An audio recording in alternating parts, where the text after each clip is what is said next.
Waamicha Oromoota addunyaarra jiran maraaf miyaan dambaliin qeerroo bilisummaa Oromoo irraa godhame. Miyaan dambaliin qeerroo bilisummaa Oromoo adoolessa 24 bara 2021tti waamicha Oromoo maraaf godhee ture. Ammas imala gara Finfinnee jedhee qabsoo waraanni bilisummaa Oromoo itti jiru sababa godhachuu irra deebiin waamicha godhee jira.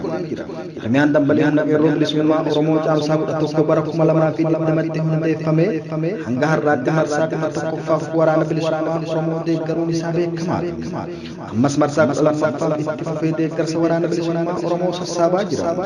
Hanga bilisummaa deeggarsi waraana bilisummaa Oromoof godhamu itti fufa jechuun hayyoo jaarmiyaa dambaliin qeerroo bilisummaa Oromooti.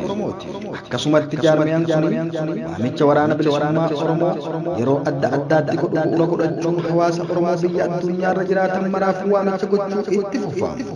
Mootummaa abbaa irree leenjiftoota sirnaaf keenyaa duguugaa sanyii Oromoo irratti raawwachaa jiru ofirraa buqqisuun dirqama hunda keenyaati. Murna shiftaa uummata Oromoo xiyyaaraa fi diinooriin hareelaa jiru hiddaan buqqisuuf waboo tumsuu dirqama akka ta'e irra deebiin mata keenya beeksisuu barbaada. Kanaaf yeroo akkaan murteessaa kanatti uummanni Oromoo dammaqinaan ka'ee waraana tumsuun akka qabu qaammanna. Oromiyaa fi Oromoo baraaruu kan danda'amu waraana bilisummaa Oromoo jabeessuu waan ta'eef manni Oromoo marti waboo cinaa dhaabbachuun fedhii qofa osoo hin taane dirqama Oromummaati. Saniif gareeleen adda addaa jiratan waldaaleen gargaarsaa, afooshaaleen Oromoo, abbootiin qabeenya Oromoo, waldaalee amantii fi warroonni hojii tola ooltummaa hojjetan hundi keessan waboo cinaa akka dhaabbattan waamicha Oromummaa isiniif goona. Teenyee hasaasuu fi xuuxuu qofaa osoo hin taane yeroo itti iyyinee iyya labsinuudha. Jabaadhaa waraana keessan waboo jabeessaa hubachiisa. Gargaarsa akka jaarmiyaa akka waaldaa fi akka garee qabdaniitti yoo gootan maqaa garee yookaan waaldaa keessaniitiif waboo biraan isiniif gahuu ni dandeenya. Akkasumas akka nama dhuunfaatti warra deeggaruu fedhii qabdan gara jaarmiyaa kanaa dhuftanii gargaaruun ulaan isiniif banaadha. Guduunfaa hiikkadhaa waan qabdanii waraana keessan cinaa dhaabbadhaa jenna. Waboo jabeessuu salphina akka sabaatti mudate keessaa bahuun hunda keenya ilaallata. Jabaadhaa dirmachuu kanarratti hirmaadhaa jenna. Injifannoo uummata Oromoo koree jaarmiyaa dambaliin qeerroo bilisummaa Oromoo irraa Sadaasa 30 bara 2020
Galanni ke numu, se nage si bota.